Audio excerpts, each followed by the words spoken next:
I really think it was a time in my life when I knew I was facing my own mortality, and I was just like, Mm. not in a doomsday kind of a way, but I think there's a real gift in facing your mortality. I think that Mm. when we go through life and we try to pretend we're not going to die, we're not really gifting ourselves with the power to live to the Yeah, extent that we that's really can. powerful. Hmm. And that was the evolution of it, of all of those different layers of figuring it out. That's where I came to, and then I started my company, and then I started my podcast, Finding 50. Yeah. Hello, hello, hello, bloomers. Hello, bloomers. You are with the Wisdom and Bloom podcast with Kamesha, and I am Denise. And we have a lovely, lovely, lovely, lovely person that we will be interviewing tonight. Her name is Miss Carolyn Hawes, like pause. That is right. You are so right. Her website is carolynhawescreative.com, where she offers professional writing, editing, and voiceover work to all her amazing clients worldwide. And she also has a podcast called Finding 50, which aligns with us as we are talking about women of a certain age and all the things that they're going through. Her podcast, Finding 50, brings you the best in conversation, information, and lots of laughter and a few tears about the amazing journey that we call the 50 something experience of adulthood, who we are now, what do we want to do in life, what changes do you want to make, are you happy, are you ready to say goodbye, and all the relatable, normal shit that we all go through Shit. in this midlife magic area. Wait, is that Welcome what I to wrote the down? I know. Those are all the important questions. All the The important important questions. questions. Welcome to It's the Wisdom and Bloom podcast, Miss Carolyn thank Hawes. you Yay! so much. Thank you so much for having me on here, you guys. I just love it. I'm really, really, really excited to talk to you. Thank you Thank for you. joining Thank us. you. Thank Thank you. you. Thank you. So tell us, Carolyn, why did you start the Finding 50 podcast? What inspires you?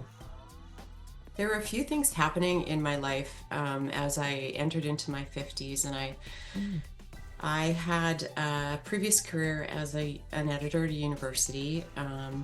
I had been doing a lot of house building and renovating, and my life was full of a lot of different layers of jobs and activities. And as I got into my 50s, I started to really consider what I wanted to do, and if it was what I was, the same path that I was on, at that time, if I wanted to change. Mm. People around us, I think when we start to get into this age group too, people around us are passing, Mm. parents and family members and those friends even. And there were a couple of things. So I realized how short life was. I Mm. realized that somebody that you cared about deeply could pass away, and the next day just goes on. People are Yeah. still living, the cars start going in the morning, they're all going to work, and everything just carries on, the world keeps going. And the other thing was all the changes that I was going through with menopause, and realizing that I was having so much brain fog. I was feeling unwell. I was aching. I was jittery. I would have heart palpitations. I was having some tinnitus. I mean, Mm. it was all these weird little random things that I'd never Mm. experienced before. And as I endeavored to try and figure out what was going on, trying to find a really good women's health care provider, I started to realize that these were all symptoms of menopause. And that was just the tip of the iceberg. Some women experience completely different things that I never even knew was part of this transition. Yeah. So I started to really consider within that, really consider, okay, and when I say legacy, it doesn't mean that it has to, be some big boom, thing that is affecting a ton of people, but I just wanted my legacy to be where all the things that I had considered that maybe I wanted to do way back when, the interests that you have in your kid and the dreams that you have when you're a kid. And I thought, I want to live a life where I've at least tried. I've at least looked back to who I was, what some of those dreams were that I had to do, what some of the interests were that I had that I loved and I kind of gave up as life went on and different priorities came into play. And I don't know, I just thought, leaving this earth never having tried any of those things would be way more tragic to me than going along and stumbling and having to make some mistakes along the way. I at least wanted to know that I had given it a little bit more to myself in the process.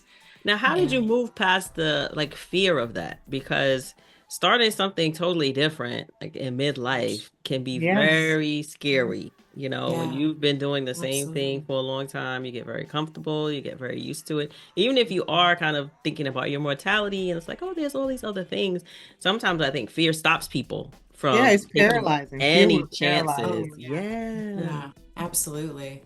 I just shit myself,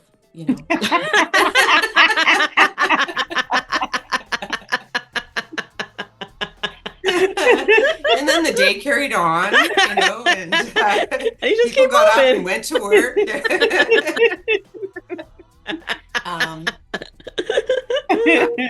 Hey, it is what it is. It happens. I got to move on. You got to move on. Yeah. I mean, I had to go through a process of figuring out sort of the logistics. I had to still feel like I was grounded and knew how I was paying the mortgage and knew how the bills were, gonna get figured out and all of that stuff. As I was changing into a different profession, and so I took time to do that. I took time to make sure that I would be okay, like if there was some transition time, I made sure I would be okay to do that. And then I don't know, I think but it's so true, the fear is a huge one, and I think it probably took me an extra couple of years to actually do this and to do what I wanted to do, because I had to go through that process and deal with that fear of doing it. And as the last couple of years went on and I was really starting to figure all those things out, and then one day I'd be like, yeah, let's I want to do it, let's just do something else. The next day would come and it would be a pretty good day at work and it'd be a pretty good day, and I'm like, this is easy. I like everything's going well. It's easy just to stay in the same place. That's right. Yes, That's right. It is. But staying in the same place here is a lot different than staying in the same place here, And I was like, what is good enough? And what is it that I really want to do? And I just wanted more creativity in my life. I wanted to express myself differently. I wanted to try different things, and I really think it was a time in my life when I knew I was facing my own mortality, and I was just like, not in a doomsday kind of a way, but I think there's a real gift in facing your mortality. I think that when we go through life and we try to pretend we're not going to die, we're not really gifting ourselves with the power to live to the extent that we really That's powerful. can. And that was the evolution of it, of all of those different layers of figuring it out. That's where I came to, and then I started my company, and then I started my podcast, FindingFifty. I think I was just meant to meet you too. That's why. Hey, we're glad you met us. We're so glad we met you as well, because just from our few conversations, there has been a really cool connection. Just learning things about you and your journey, and you vice versa, learning about us. But one thing I saw on your website is that you do voiceover. So tell me a little bit about that and how you landed on that journey as well. It was kind of funny. Bob's hand model was probably on that list, because like you really don't, Like, what do people have to do? Like, they make shitloads of money just by having really nice hands. I don't know. I Yeah, was they thinking things do. like that. Foot modeling is a big thing now too, I Carolyn, in the know, United but States. not my feet. You know, you've heard about my feet. We don't want to talk about my feet.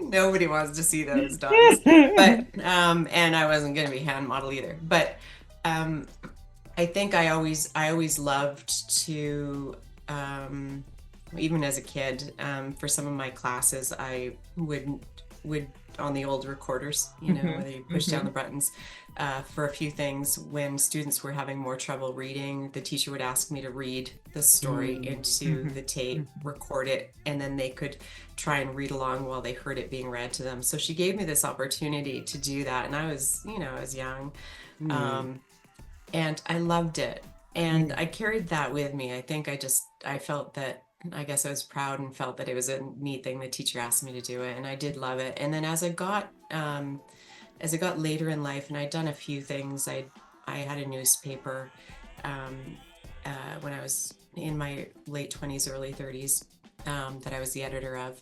And so I was always involved with you know, telling stories and writing, and it was through writing. So it was just a different venue, a different media for doing that. And then I became an English teacher, and then I was an editor. You've been doing all the things. No, like you gotta start a running list of all of Carolyn's past lives and jobs. And all the things.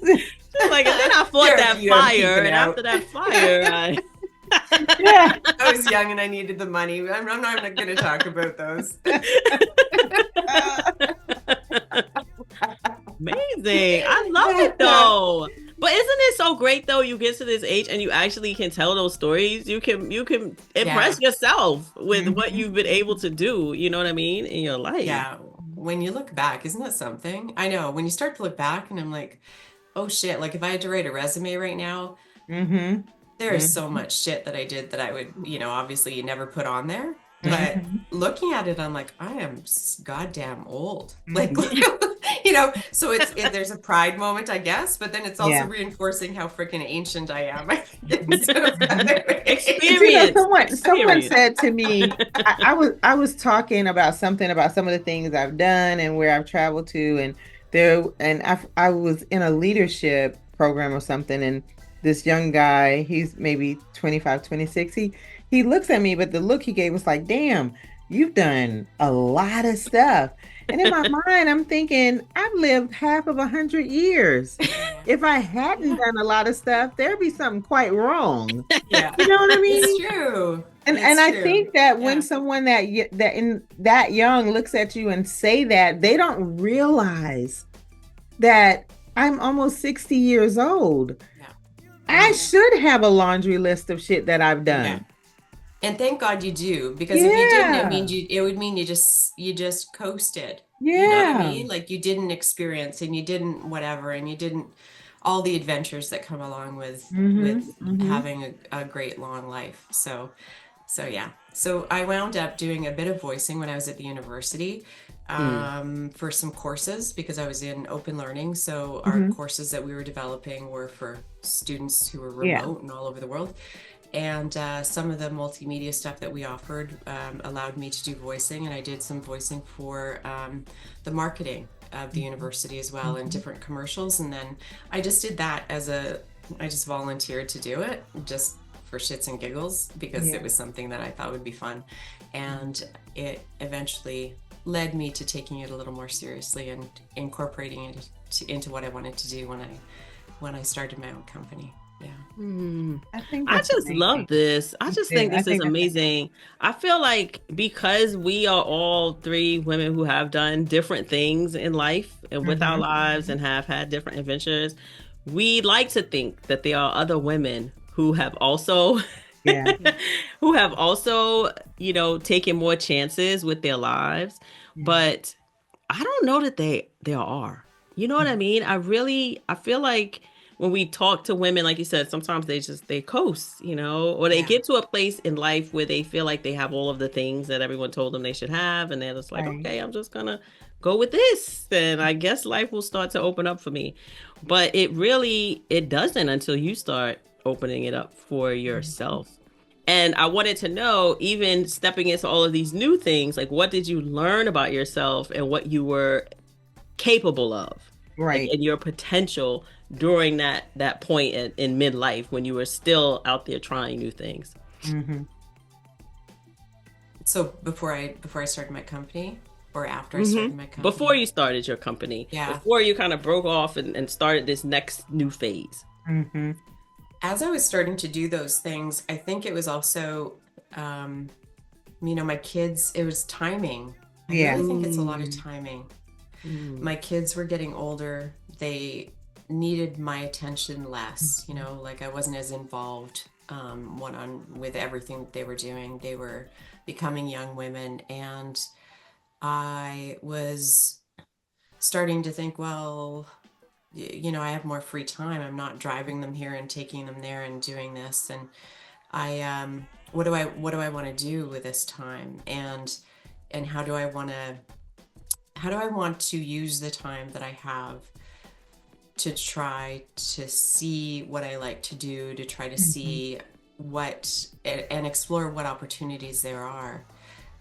So just little by little, it's kind of weird, isn't it? When we think about what we're doing, sometimes we get to a place when we're like, I don't have a frickin' idea, because we take for granted, kind of like, and then somebody else might be looking in, and being like, but well, you did this, and remember when you tried that, and remember when you did that, and you're like, oh yeah, but yeah, I guess, like you don't take it as seriously when it's something you're doing. That's right. Like we kind of simplify it a little bit and be, oh, it was nothing, or yeah, I guess that was true, yeah. But all of those little things that we tend to maybe underestimate the amount of courage it takes, or underestimate the amount of learning that we're doing while we're doing it.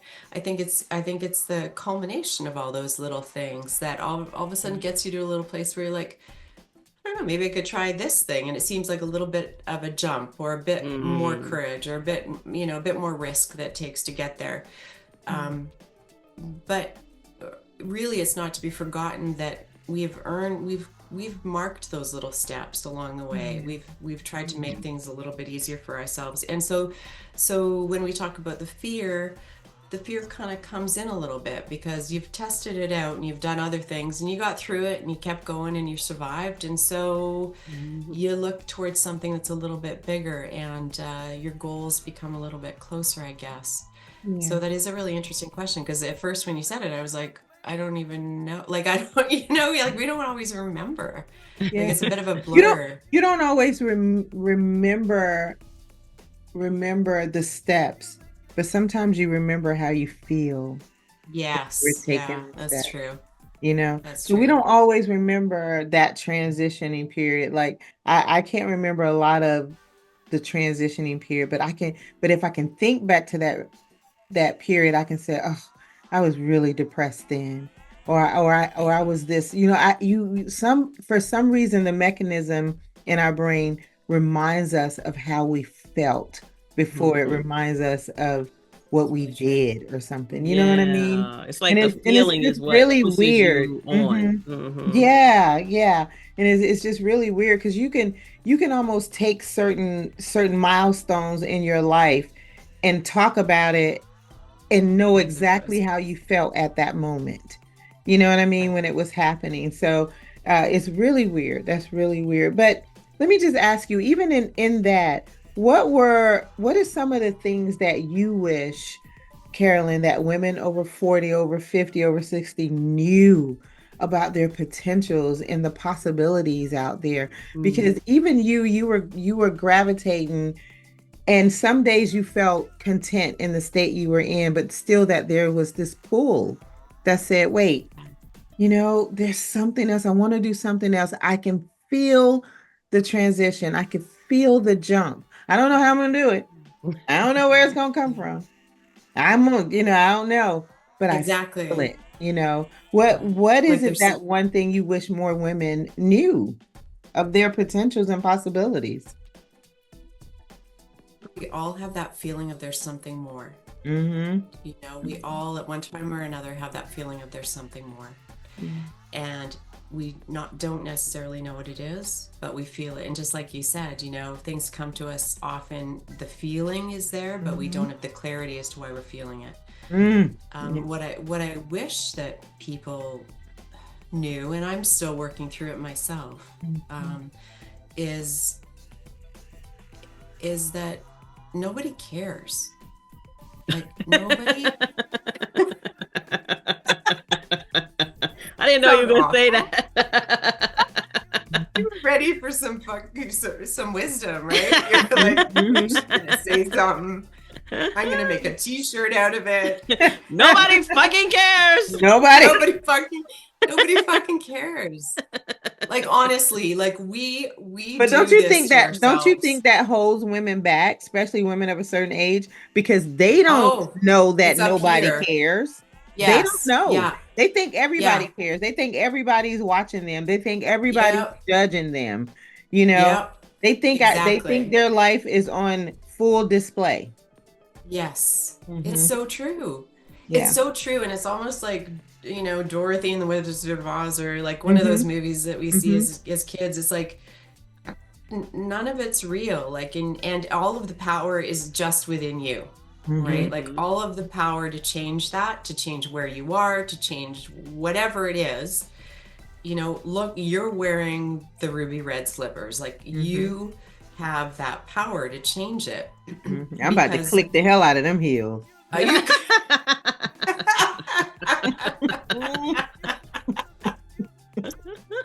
Be clicking them heels till the heels fall off. Until they fall off. Because who the hell cares? You know, who the hell cares what you're doing? Who the hell cares if you make mistakes? Who the hell cares if you are trying something that you really want to try and you don't succeed? Nobody gives a damn in the big picture of all of it.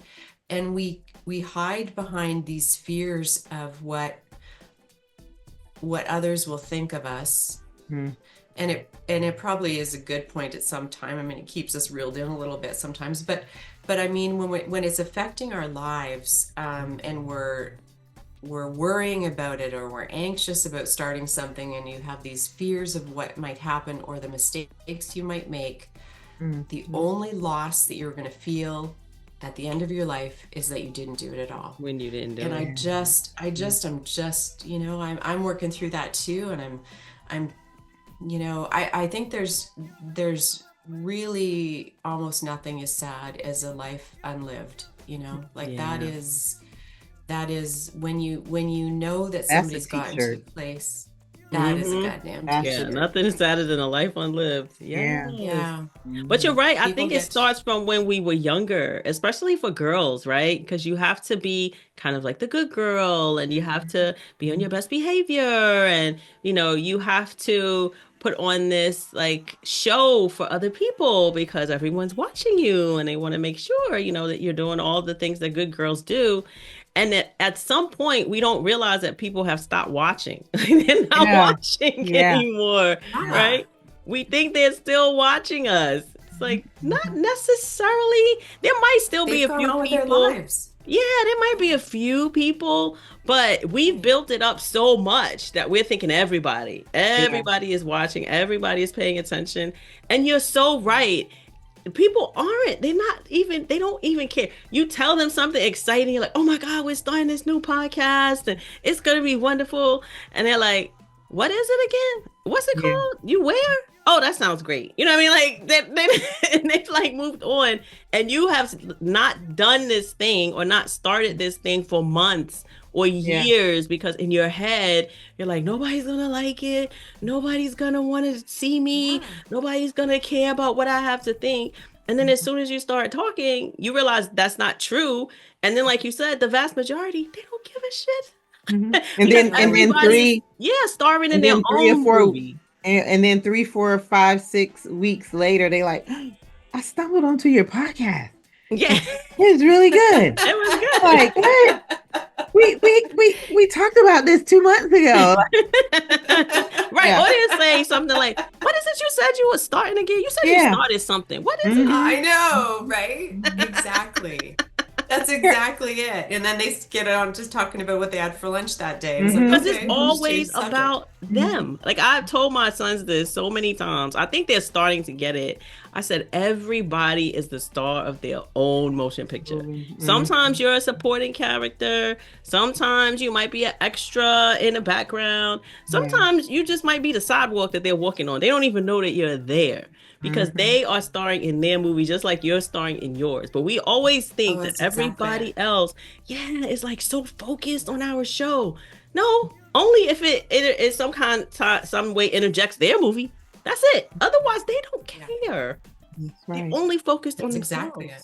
That's it. They don't care. Absolutely. Because all of that stuff that goes through our head or your head is the same stuff that's going through everybody's head. And so we're all so highly distracted by all the voices and the doubts and the contemplation in our own heads that at what point, are we really giving a shit if somebody's out there living their best life and trying something and they fail or trying something like we're not we don't realize how much freedom we actually have in this life. And any freedom that we feel that we don't have because we're like, oh, I can't do that, I can't change that, my family might not be happy with me or whoever, or something might happen or whatever. It's like, that's something we're putting on ourselves. And quite frankly, if somebody isn't happy with your happiness, then there's another space for them to be in, and it's not yours, right? That's right.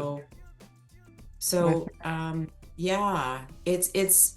it took me a long time to get there. I mean, I started out as a little girl who was very, very people pleasing, very conflict adverse, very not wanting the teacher to be angry at me, not wanting, all that stuff, where I would be terrified of anything happening or anybody drawing attention to me, any attention being drawn to me in a negative way. Like I was so shy, and part of that was just, being smaller would make me less noticeable, and being smaller would make me have less of a chance of any of the what I perceived as being sort of negative attention would come my way. And I got to a point where I was like, fuck it.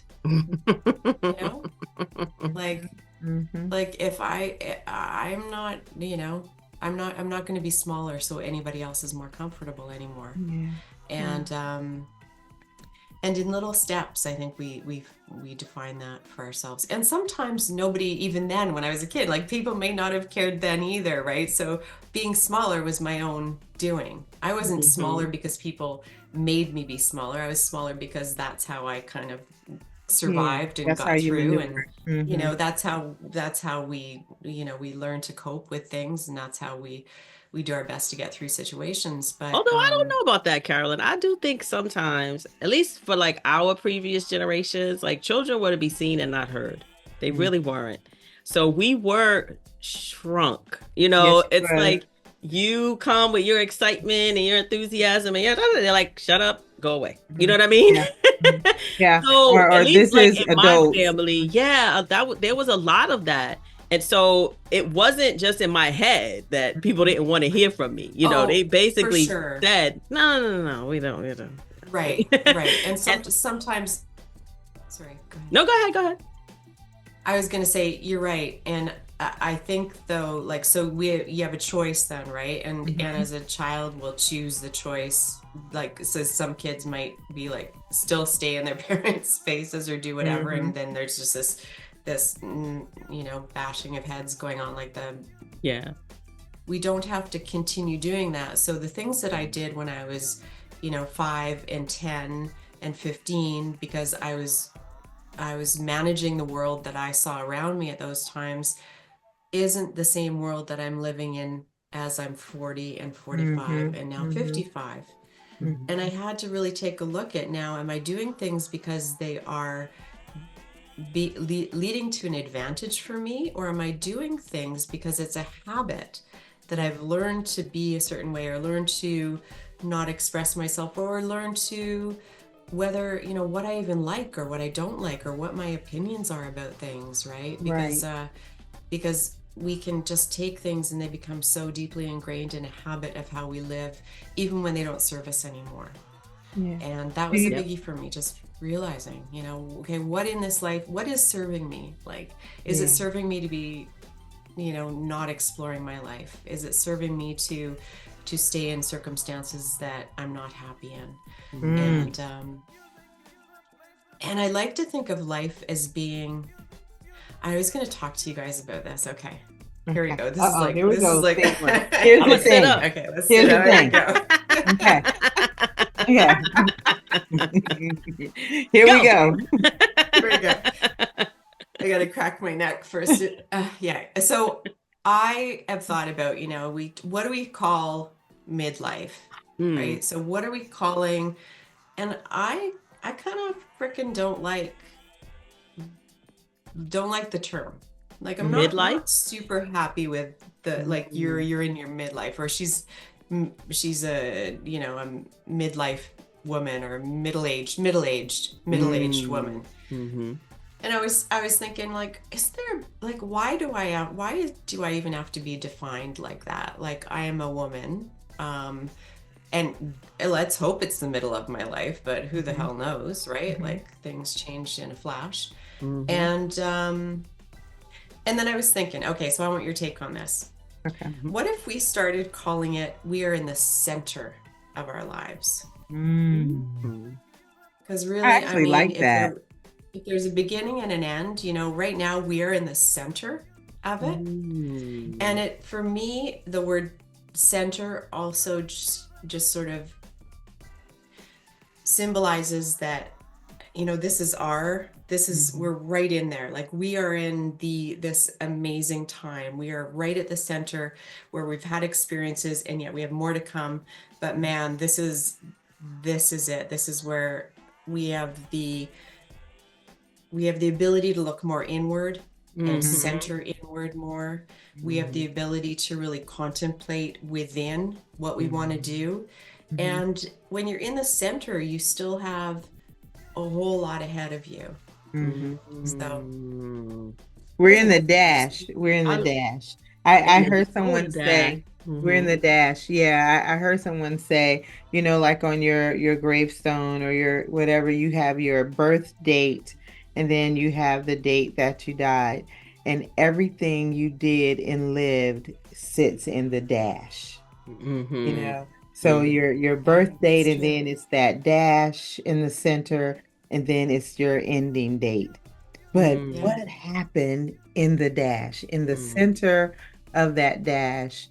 How did you live your life? I like the word "the center" too, though. I do like it, because to me, when I think center, isn't it sexier? Yeah, and I also think of a focus, right? When you say the word center, I think of like focusing in that time as well. And you've mentioned a couple of times like how introspective you've been during this period, how much time you've taken with yourself to get to know yourself. And you are basically putting yourself in the center as the center of your life, right? Of your own life, right? Yeah, so you're kind of like in the center of your life as far as like the years, but then you are also centering yourself as the main focus in this and central to your own life, which I don't know that we were doing before. You know what I mean? It's like you have to get to a certain point and live a certain amount of life to be able to say, I'm going to start focusing on me. I am the center. Yeah. Like instead this is all about me. Yeah. Instead of the image that now it's all downhill. You know what I mean? Yeah. Like, I like the center instead of thinking that we're on the top of the mountain and now we got to slide down. Right. It's like, Carolyn, I think you're onto something. The center of our life. I think because that middle makes it seem like you said, like you're headed towards the end. It's like, oh, you've almost peaked. You made it to the middle. Now you're descending. Right. Yeah. Now you're descending. Yeah. But I like being the center and the central focus. I just thought I'd throw that in there. Yeah. That was a good nugget. I wrote that one down. That was a good one. You guys have so many nuggets. So I was like, damn it, I need one too. Well, that's the top one. That's a good one. That's a good one. So Carolyn, before we wrap this up, I was going to ask you your perspective on aging and self-worth since you launched the FindingFifty podcast, but I really feel like you've already kind of shared that with us and explained, and ending it off with the center of your life really showed us that you are really thinking, critical thinking about how you focus on this part of your life, this period of your life, this center of your life. Mm-hmm. So I would want to ask you, one of our last questions I would want to ask you is if you could tell your 40-year-old self one thing about this journey ahead as you are centering your life, what would it be?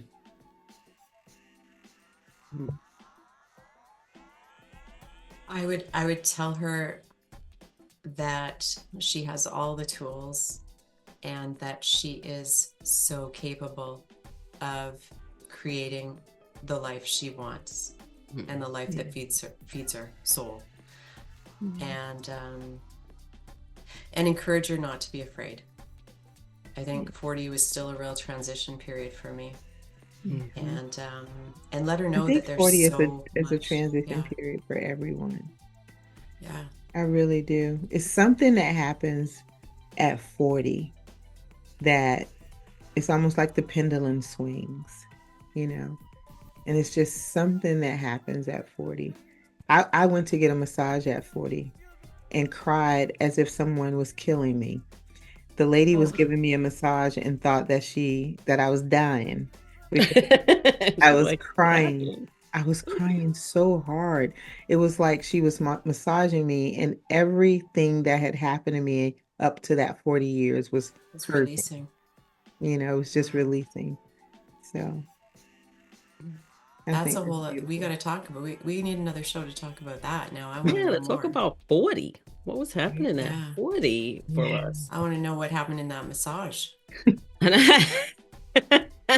Everything flooded my brain. Everything was released. Yeah. It was a huge release. Yeah. And I think you're right. It's just this time when not being settled is sometimes a good thing, right? Not being settled means there's something trying to escape. There's something trying to happen. If it's growth, if it's change, if it's you propelling yourself into a new part of your life, a new phase of your life, things that matter don't always flow organically or smoothly down the path, and it's okay if that path feels rough and it's a little rocky and we're unstable on our feet. Things that matter are bigger and they affect us more. And so to get there, it's okay that it takes more effort. It's okay that you have to face more fears. It's okay that you are wondering what the hell you're doing in your life at that moment, or what the hell's going on around you. Because ultimately, when you know that you are meant to get to that new place, when you deserve to get to that new place, you look back and you can just realize that you got through it. And so anything ahead of me in this journey, I'll get through that too, and you make a good point there. Very much so. Yeah. I mean, we don't spend enough time like congratulating ourselves for how far we've come. We really don't. Especially, we're talking to women about women, but especially us. I feel like guys love patting themselves on the back. They did something that was hardly achievable and they're like, oh my God, I'm so amazing, But like it's like it wasn't even hard. But we do so many hard, amazing things, and we don't spend any time congratulating ourselves and saying, what a fantastic job we've done, and then using that to propel us to the next thing. It's almost as if we forgot like what we were able to do yesterday when the next challenge comes. Like, oh my God, I think I can do it. It's like, well, yeah, but 2 years ago you did, that other big thing. So I'm thinking you'll be okay, this time. I know with my clients, when I'm doing the podcast coaching, I write out a plan for them. Like, this week we're going to do this week we're going to do that. Like, and around the fourth week, I pin in celebrate you. Then we do more things. Then I pin in again, celebrate you. And it's and I wanted it to be intentional, because it's like, I want you to sit in what you've done thus far. Because if you've done the work, celebrate yourself. So what have you done thus far? It's farther than what you were 3 weeks ago. We need to take the time on purpose, intentionally, to say, hey, I did the damn thing.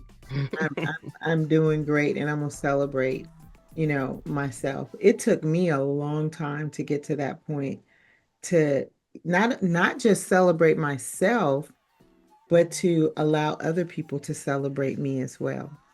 To accept compliments, to accept the good things from people, because I'm in therapy right now, still working through it, because you don't always think you deserve all the good things. You don't deserve the things that people are saying, because you've been through so much shit, so it's on purpose, it's intentional, but it's not just you celebrating you. We have to allow other people to celebrate us as well. We have to accept it. That acceptance is huge. It is, Absolutely. It's part of the whole journey. Yeah. In loving ourselves. And ultimately, I think it's part of that journey of just loving yourself. And when you love yourself, you make sure you're doing what lights you up. You acknowledge when people say something kind to you and are proud of you. You say, yeah, thank you. You can say thank you and feel it, feel it too, because you can be proud of you. And all of those are layers of learning to love yourself. Yeah. And it's a biggie. I agree. Yeah. Yeah. This has been amazing. Thank you. I feel like we've hit other topics that are on the table that we may have to come back to revisit, to share. Our transition at 40, intentionally celebrating ourselves and allowing others to celebrate us. How are we focusing on the center of our life? I think there are so many topics that we could come back together and just really drill down to, and allow other women who are listening to us, whether it be on Finding 50 or on the Wisdom in Bloom podcast, to be able to engage and to get that aha moment, or to get that self-assurance that they're not alone. We celebrate you, we see you, and we're here to bring all the things via this podcast that we could possibly think of through our wisdom and our experience. So thank you, Carolyn. I really appreciate, as we speak to you on behalf of the Wisdom and Bloom podcast family, we really, really appreciate you. Yes. Thank you so much for joining us. Thank you are so such much, a wonderful, shining example of a person who has, done the work, right? A woman who's done the work, who's continuing to do the work and appreciate herself in this new center phase of her life. You know what I mean? Center of her life. We got a word, y'all. We're at the center. I know. Thank you so much to you guys too. I absolutely love talking to you. It's you light me up, and you inspire, and your podcast inspires, and you inspire me. You inspire me. Every time I talk to you, I hear a new thing that you're doing. Yes. Oh my God, what is going on over there? I love it. I gotta keep that in mind. Like, I was thinking about flipping a house. I'm gonna have to put Carolyn on my list of people to check in on about that idea. It's all my hidden talents. We'll talk about more of them when we're not recording. Yeah, it's great. Awesome. That's so amazing. Yes. Well, thank you so much, Carolyn. This has been amazing. Thank you to all our wonderful bloomers who have tuned in. And as we like to say at the end of all of our wonderful Wisdom in Bloom shows, Keep blooming, ladies. Keep blooming, ladies.